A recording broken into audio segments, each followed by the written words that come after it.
Teacher talking sports, what it does, what it do, how we live. And if you're like me and you get notifications to your phone from like ESPN, you woke up this morning and were astonished by a breaking news that Carlos Correa has spurned the San Francisco Giants and will be joining the Mets on a 12-year, $315 million deal. Happened in the wee hours of the morning when most people were sleeping. So if you're a Mets fan, you definitely woke up to a surprise that no one could have really expected. So Carlos Correa joins a New York Mets team, which seems to be loaded. Let's take a look at their depth chart. This is via Fangraphs.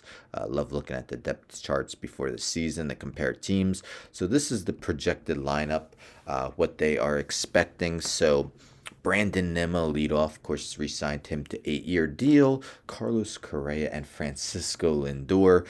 Correa will be playing third base with Lindor, one of the better defensive shortstops in major leagues, staying at his shortstop position. So kind of similar to almost like a Derek Jeter, Alex Rodriguez situation with the Yankees. Of course, the polar bear cleanup, Jeff McNeil. What a season he had last year, banged 326. Starling Marte, one of the better outfielders. Daniel Vogelbach's, an iffy guy, but had his moments last season. Does still hit for power. Mark Canha, a good on base percentage guy, and a decent power hitter, could get doubles. And Omar Narvaez had a terrible 2022, but then again, so did most catchers.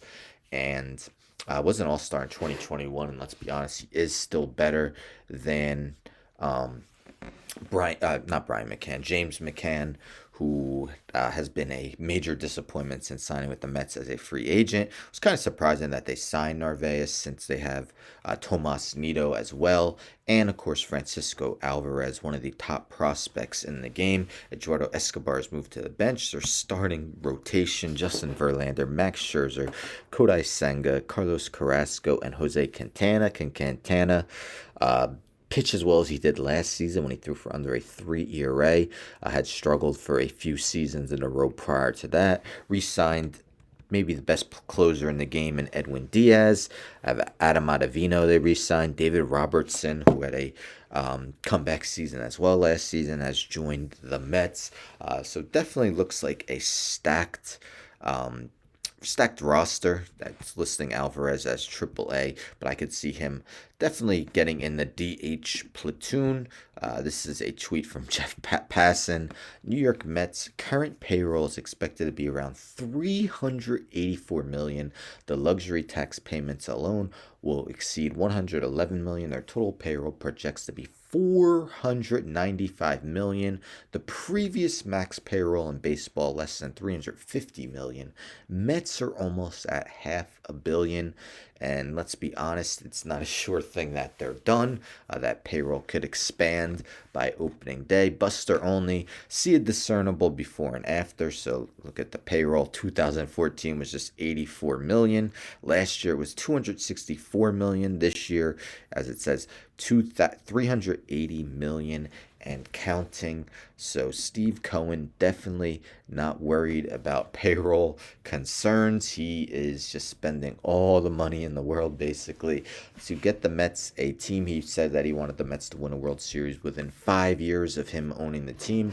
This is their third year. What do you guys think? Are the Mets the clear-cut favorites? Remember in baseball, maybe more so than other sports, see a team that's not necessarily seen as the best win the World Series. Think how many times the Dodgers looked like the clear-cut favorites to win the World Series over the past, let's say, decade, and they only won one, and that came in the COVID shortened season. Who do you think are the biggest contenders alongside the Mets?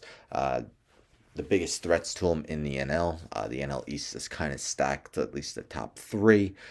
Phillies made the World Series last season, added Trey Turner and Taijuan Walker, although Bryce Harper will miss some time after undergoing Tommy John surgery. Atlanta Braves still got their young roster. We'll see what they do at shortstop since Dansby Swanson has moved on. Padres, of course, have a great team, adding Xander Bogaerts. We'll get Fernando Tatis back 30 or 40 games into the season. Let me know in the comments, though, what you think about the Mets off season and what you think they will do this season as well. Don't forget to subscribe. Tell a friend, and tell a friend, and tell a friend to subscribe. Like the video, share the video, hit the bell for notifications. I'm out.